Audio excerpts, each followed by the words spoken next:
Welcome, everybody, in the Movie Guys verse. This is Jordan here, part of Movie Guys Podcast. We wanted to say thank you so much for downloading this most recent episode. If you don't know what Movie Guys Podcast is, we are a new movie review show that is updated weekly. You can check us out at movieguyspodcast.com and also movieguyspodcast.podbean.com. Sit back and enjoy the show.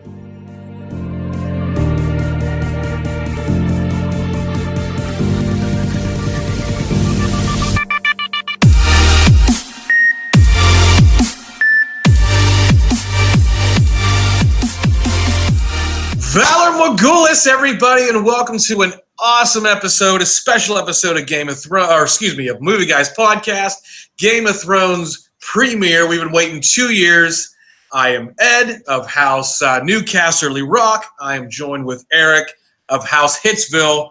How you doing, brother? How you doing, my man? A lot. I'm still digesting. If I'm going to be completely honest with you, in a good way, because a lot happened, and not even just the recap that came up to it, because that seemed like a lot in itself just to relive everything going through this too.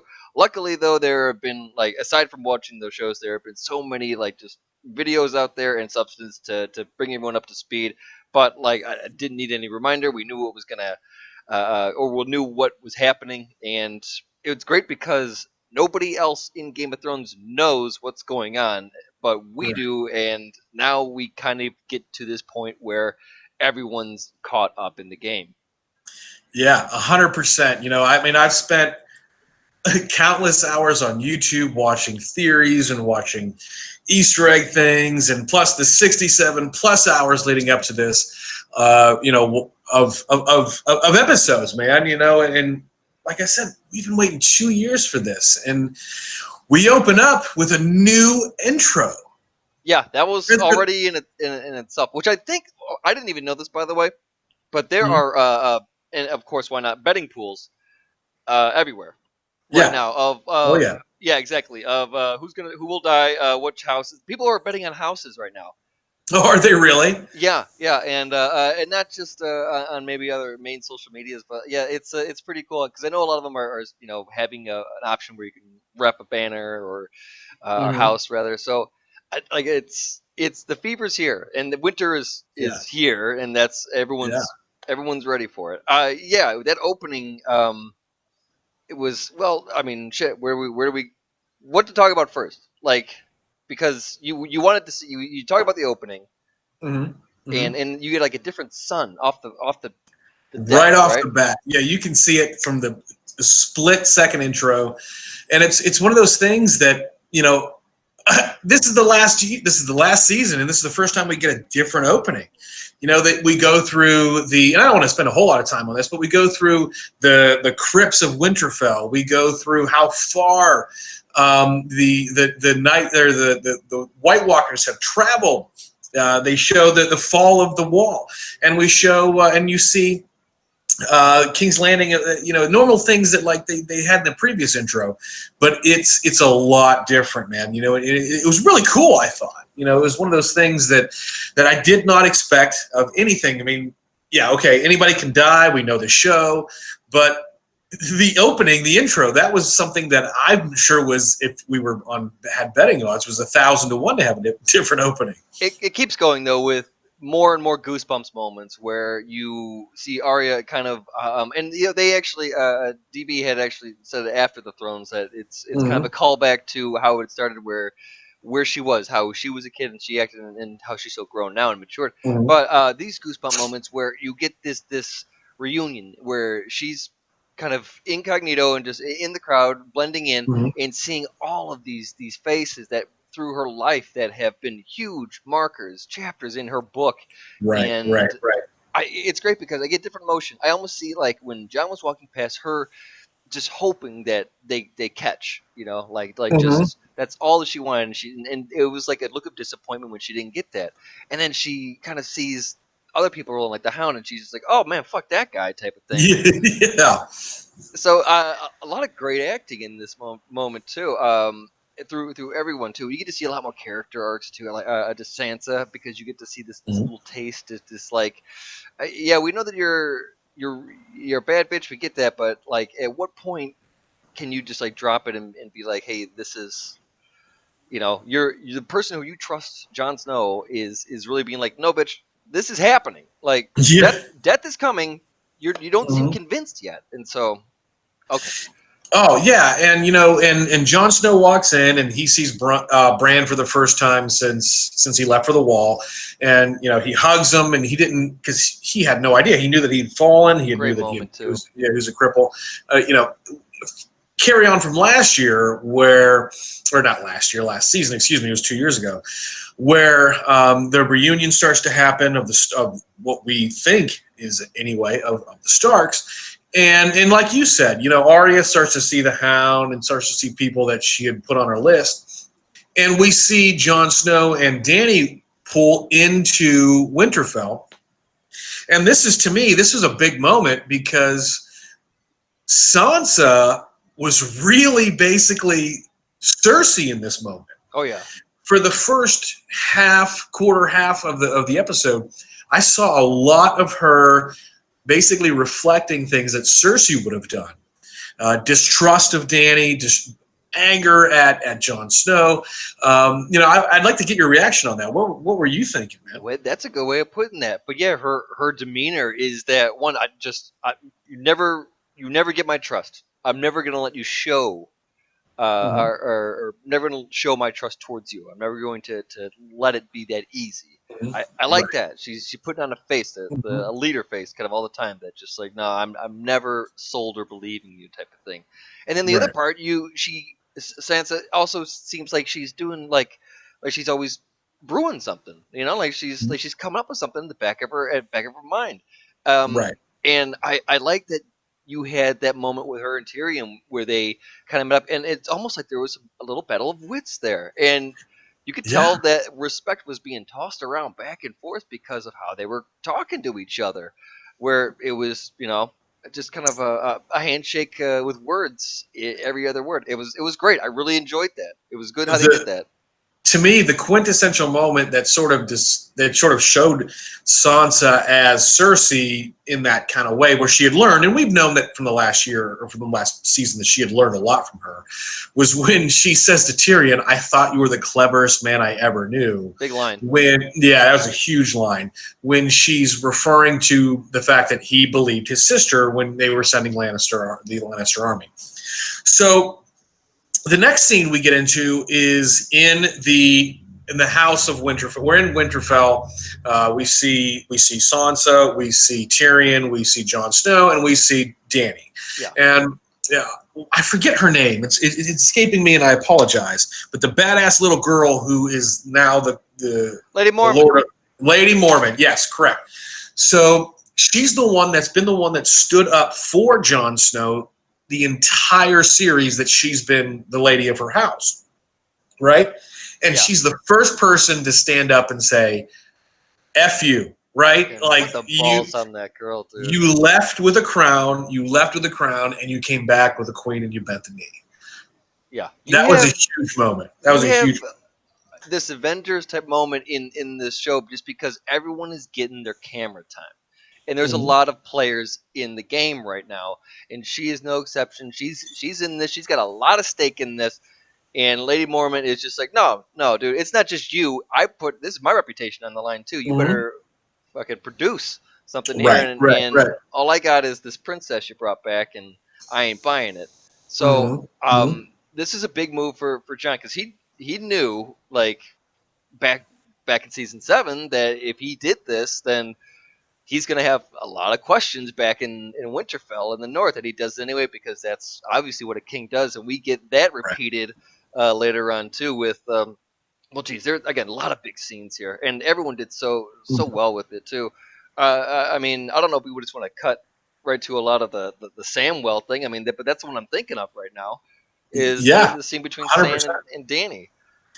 Ooh. Yeah, I mean, and quite frankly, with the exception of the fact that finally that Cersei gives it up to now Euron Greyjoy, who's he dude's got a Oh lot of game, yes, by the way. Dude's got yes. a lot of game. You have a lot of this being this. Go ahead. I cut you off, Yeah, but it seems no. very. It's like you said, man. There's so I hate to say this, but of the few episodes that are left, and I'd said this jokingly, like this was not a filler episode, but it's the one that basically takes literally all seasons, all episodes, and funnels them in. Sure. Right. So there's no filler, but there's not a lot of action. It's basically, this is the episode that builds up to it. So skipping right ahead through most of that, we get Euron Greyjoy, who's now brings the Golden Company. And I apologize, I did not read the books. And so if the Golden Company has come in previous to what has been written, I know they've been talked about, but I don't know if they've been brought in yet. So you'll have to correct me on that. But we bring in the Golden Company, and Euron Greyjoy basically says, look, I've done all these things. Like, you've promised me this, and I've brought you A, I brought you B, and I brought you C. Where that you know what at, right? True. Like, yeah, it's well, like that's what I'm talking about. Euron Greyjoy is Queenslayer. King. If Jaime Lannister's Kingslayer, then Euron has got to be the Queenslayer now. He's the Queenslayer. He is slaying her. Well, let's just be PG here. But this is what it is. Is that like what was this scene in Right. rather than it just kind of building up what's going on. So these obviously it shows that whatever's going down in King's Landing, they could just give a shit. They're just like, yeah, whatever. We'll just let them deal with it, and then when they do whatever, we'll just swoop in and pick up the pieces, the type of thing. And it's obviously a very dumb move to have. I don't know how it's going to come back or if it will, but in that you get my boy Theon coming in, rescuing his sister Arya or Yarya. Jesus, Yara, yeah. So many more. Yeah, Yara. There's so many names. Yeah. Sorry. Yeah, everyone's with me on that. I got you. And you have this moment, and this brings up a really good point because she says something big on here too. Is that if they fail, I got a place where the White Walkers can't go. Mm-hmm. And I guess as that we know that to be kind of something right now. I guess we haven't seen a White Walker do anything with water. I'd imagine that now with the dragon, he probably would just turn that bitch to ice, or I don't know. Well, we know they can't swim. It's been said several times in this episode that they can't swim, and we know that from the previous, not the season finale, but the one before that, when they're on that little rock there, that the White Walkers can't swim. They just sink to the bottom, and that sort of is what that is. Okay. Sure. So, truth be told, how can I word this? With the exception of, I mean, I'm just going to come out and say it. Like, this was there's not a lot of action here. Okay, so it's setting up, like, yeah, it's setting up for what we know is going to be one of the biggest episodes of all time, the Battle for Winterfell, and that might be next week, 2 weeks, 3 weeks from now. Yeah, I think it's going to be. I think next week is going to be another setup for our first 80-minute episode 3. Right. That's going to be the battle for. That's going to be your big battle right there. I think you're going to get a little bit more character wrap up, and probably in next week. They did that well with the 54 minutes they did, 55 minutes they did today. Next week you're going to have like Theon coming back, and pretty much the whole Stark reunion is going to happen at Winterfell. Then MVP this episode is obviously Bran. Like I'm just going to go ahead and say that. Yep. He was watching it like we were. Like that's just basically Bran is the viewer. Like that's what it is. He's not a man anymore, and he made that clear. He's like, no, dude, I'm just a viewer. I'm like just watching. And that was a bowler ass line too, where he was just like, I'm waiting for an old friend. And yeah. So let's just jump back a little bit right before that moment you're talking about, to when Dany walks into the library of Winterfell and talks to Samwell. And we know from the previous season that Sam does not know his brother and father were killed. The maesters at the Citadel, they didn't tell him. They knew it, but they didn't tell him. And he escaped and left. And he asks for a pardon from Dany for saving. She says, "Let me give you one thing. What can I give you for saving Juron?" And he says, "I need a pardon." Another Mormont, by the way. Right. Yes. Correct. I need a pardon for I left the Citadel and stole some books, and I stole my brother or my father's sword, even though someday it was going to be mine anyway. And she's like, wait a minute, hang on. So it's yours right now. I don't have to pardon you for that, and here's why. Yeah. That moment. I like that. Hold up. Yeah, one moment, please. So that moment to me, forget about the story. His acting right then and there, and we see he's got a new haircut. Sam's got a new haircut. Yep. Same got cut. And in real life, he's lost a little weight. But they had to put a pillow in his Men of the Night's Watch uniform right there. But the way I see it there, that was probably literally his best acting job in the entire series thus far. Was when he he hears that his dad died. He's like, okay, well, that sucks. I'm kind of sad, but like at least my brother's Lord now, and my brother will let me back into wherever he's from. I can't remember. I get what you mean. Yeah, but yeah, he's like, yeah, my brother's cool, and we all know that. And, cool. And then she goes, wait a minute, before you go there, your brother's also dead, and I did it. And that was a great moment, a great acting job. I cannot praise him enough for that moment. What do you think about that?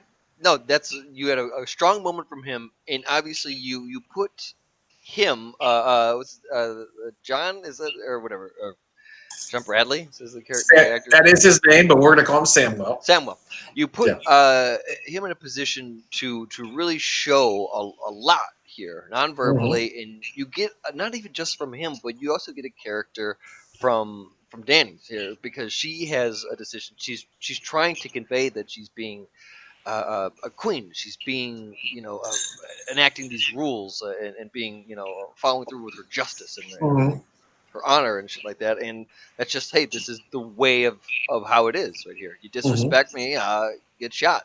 Step out of line, right? Homie. Yeah. That's what happens. Yep. So it's a hard decision, but it's one of those where I think that she's starting to realize like these mistakes keep on coming, like in little slips at a time. And it's almost like every time it happens, it's like just a little reminder in the back of her head that this is not what a queen would do, or this is not what a queen should have to do or go through, type of thing.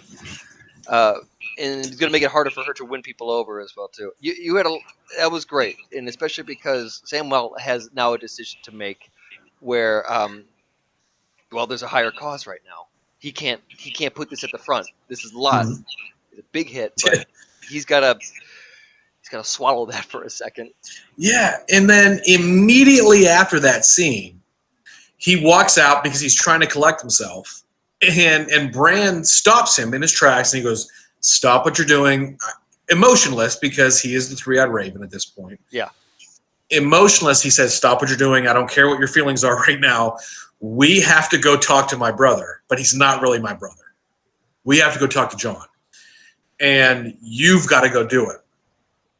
And so we see Jon Snow down in the crypts talking to, or not really talking to, but communing with, praying to, and lighting a candle for Ned, and for what we think at the time is his aunt, even though we know he's not. He thinks. I'm sorry, I misspoke. And he hears this crash, and he sees his best friend in the world, Sam, who in After the Thrones, they say this, and it's really true, is more of a brother to Jon than Bran is at this point. After all they've been through, shit, yeah. Oh yeah. So, and it's really like the family you choose is strong. The family's bonds that you choose are stronger than the family bonds that you're born with. Sure. So he sees his best friend in the world, the guy that he cares about and respects the most, the guy who's been there for him literally through everything. Yeah. And one of the few that right. you have in this world is yours. Right. And so he comes up and he tells him, he goes, "So I've got something I need to tell you. And it's the biggest thing you're ever going to hear." Now, in this moment, he tells him, "You're Aegon Targaryen. You're actually the rightful heir to the Iron Throne. You are," how do I say this? "You are not who you think you are. You're everything that you didn't want to be," right? You have such a great moment here, and again, more goosebump moments here. Is just because you have Jon, true to his character, constantly denying this identity that people put him in, and it's very like it's beautiful because he's denying being Jon Snow, and rightfully so. Like it's kind of a funny thing is you keep on denying this. I'm not this. I'm not this. You're right. And Samuel's finally going, you're right. But you're not this. This is what you are. Like Mhm. that's this kind of like a lot. Not even just one blindfold coming off. It's like he just ripped the whole mask off. You know. Yeah, he did. And even another part of this, I think was great too, is that you had a highlight of John looking at Ned Stark at his memorial there, at his statue, and just kind of really relishing in how much of an influence this man was, not even just to him but in everyone in his life, Hmm. type of thing. And for Sam to throw that at him, and then his response is, "You telling me that Ned lied to me?" Yeah, The it was response was huge. careful with that, I think, because Sam was just like, "No, dude. If anything, what he did was even more badass," and Hmm. that was it was a lot. Like it just kept on coming. The way that it was done, I think, was a lot. And the decision, even was it DB had said that we chose to keep it on the camera on um, Jon Snow for that one, Right. and it's just right there was good because I felt like that was everyone's emotion to that. And then, yeah, 100%. I 100% agree with you. So I just want to skip ahead just a tiny little bit, and we get to House Umber, where we know that they've called back the Men of the Night's Watch because Jon Snow basically says the wall's fallen. There's nothing they can do with the wall. Bring them here to Winterfell. The only good they're ever going to do is here helping us fight. And on the way back from the wall, and we see that Tormund's not dead, which is great. And he sends Tormund up to help, and we see I continuously forget his name, but he's got the Lord of Lightsaber. I've said this the last time, and it's just the best Eric way I can put it. Dondarrion.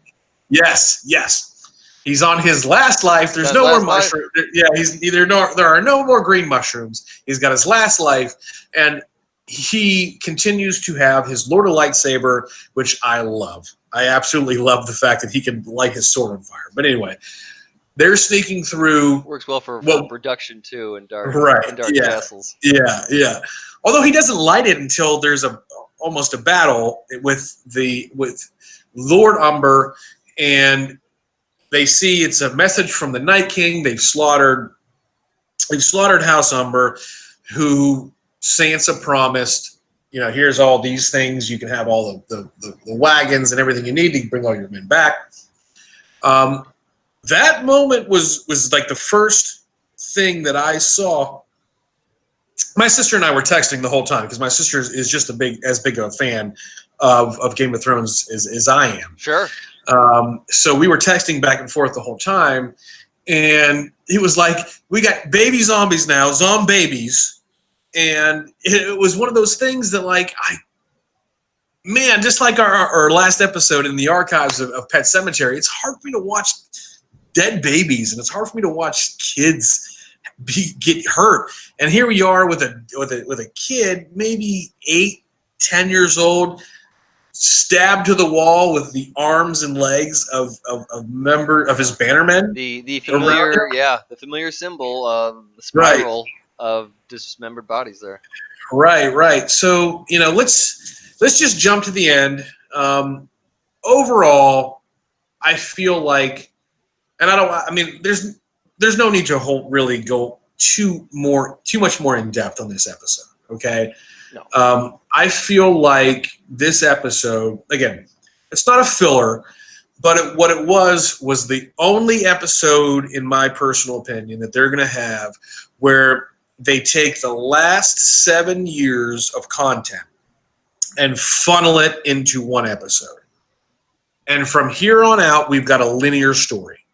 We see Jaime come back in, and we see him see Bran for the first time since the very first episode, when he jumps in, or excuse me, not jumps in, but he throws Bran off the. Pushes him out the window. Which caught him.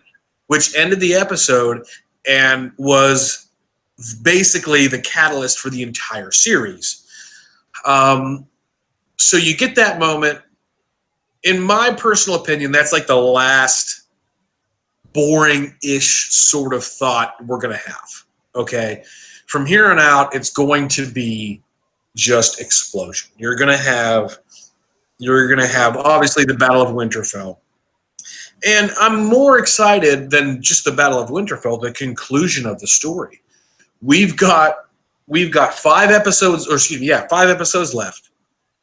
And you're going to have, let's see, 5, 6, 7, 8 hours of content left. Now, I don't want necessarily a prediction for the whole series, but Eric, who do you think is going to end up on the Iron Throne at the end? It's really fucking tough. It is. I know it is. I know I put you on the spot. I know I'm putting you on the spot. Yeah, okay. Just I'm throwing it out there, and judge me for all you want, everybody. But you know what? I'm going completely just out opposite field here. Okay, completely out of my ass field. Theon Greyjoy. I'm going back to the roots here. Wow. Only because listen, maybe not take the Iron Throne, but I think that he will just last. There's a reason why this dude, season 1, episode 1, is still here. Mm-hmm. And I get it, but like this dude has been there. We've seen it. He's something about it. Something's happening. I don't think that it's just going to be a measly death. Something is there. You know, people have fucking died for a lot greater causes and a lot lesser causes in this shit. Mm-hmm. And for some reason, somebody just squeaking by on the luck of their farts doesn't seem to be. There's something else. I'm curious to know what's up with Theon. I'd like to know. I want there to be more. I hope there is more because he's developed just as much as any person in this. As Arya, any story one character. On that point, I could argue in agreement with that there's nobody that's had a greater story arc from beginning through the whole thing until present moment than Theon Greyjoy. He went from being a cocky, arrogant young man to hating the thing that created him, which was the Stark family, and murdering and pillaging the Winterfell and killing those farm boys, to being Reek and having his manhood essentially removed. And from being, the last time we saw him, he jumped, well, I guess not the last time, but the time before, he jumped off the boat when his uncle attacked the fleet. That's right. He went back to being Reek, and now he goes back on that ship, rescues his sister, and she basically she headbutts him in the face and then picks him back up as like, wait a minute, you asshole, and then picks him back up and is like, okay, thanks for rescuing me, I appreciate it. Like she rescued him at one point and he turned her down, and she sees that moment to basically hit him in the face. Yeah. My sister would probably do the same thing to me. Just throwing that out there. Well, he ran away to fight another day, and obviously he chose that day to rescue her. Right. Another fun, unpopular opinion I'd like to get to. Did we talk about the Littlefinger theory? How he's still alive? No, we didn't. We did not talk about that. There is a theory. Go ahead. I want to hear it from you. I want to hear it from somebody who knows the show, not just a YouTube video. This is a fun theory that's out there, but basically in the last 2 episodes before Littlefinger, so the episode of his death and the episode before it, people are piecing together that you have this connection with the Faceless Men because he has a grandfather from Bravos, right? And he has a lot of connections. They were obviously framing it to be one more than the other, but there was one scene in particular they had talked about where he was talking with a servant girl, and you heard whispers, really nothing to make out. You hear these whispers, and then you see him hand her a coin of some sort, not necessarily a gold coin, but maybe a Bravos kind of a type of coin, and that's when he's like, okay, well, your time has come, type thing. A debt must be paid, as it were. And so some people are the theory is that the Littlefinger that was killed in front of the Starks and in Winterfell was actually a faceless man. Was actually someone in mask. Well, in Vegas, I don't know if it's real or not. It was a thing off of ESPN, but Peter Baelish, at the end of Game of Thrones, there is a who will rule Westeros when Game of Thrones ends, and Peter Baelish is at 12-1, tied to Cersei Lannister. Right, a dead character is tied. No body, no death. We might have saw his throat get cut. But like you said, no body, no death. I mean, I'm just going to go through it. 12-1 is Peter Baelish and Cersei Lannister. It's a fun theory. So the Night King's 11-1. Arya Stark and Samwell Tarly are tied at 10-1. Tyrion 15-2. Gendry, technically the rightful heir. Technically the rightful heir. Well, in succession, he's in the race. In the line of succession, he's 7-1. He's on the tree. Right. Sansa 11-2. Dany 4-1. Who do you want to? I know you're going to read out this list, but who do you? I'll read this off and then I'll give you my answer. Jon Snow 3-1. And then my theory, my thought, and my desire to win is number 1, Bran Stark at 10-11. Yeah, I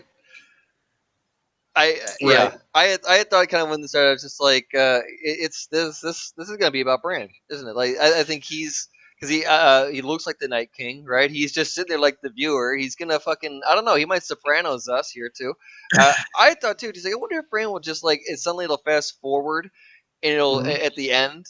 And it'll just cut to George R.R. Martin just sitting in that wheelchair. It's just like he was George R.R. Martin the entire time, and they're gonna Roseanne it, just like right. Oh man, and then all of a sudden the show comes back. Yeah. My favorite fan theory, and then we'll wrap this up, is that Bran Stark has been fighting this battle. The Three-Eyed Raven / Bran Stark has been fighting this battle for thousands of years. Okay? That since the Children of Men, since the beginning since the Andals moved to Westeros, since the beginning of time, there has been a Night King that created by the Children of Men because man and the children were fighting. I keep calling them the Children of Men. I just mean the children. I'm sorry. I'm thinking about the movie. But the children and the humans were fighting. They created the Night King, blah, blah, blah. We know that. So Bran has been continuously fighting this battle for thousands of years and losing every single time, trying something new every single time. And obviously it takes a whole lifetime and a whole several thousand years to get back to this point. Sure. So again, several thousand years. So this time he's gotten it right. What we're watching is him getting it right, finally beating the Night King.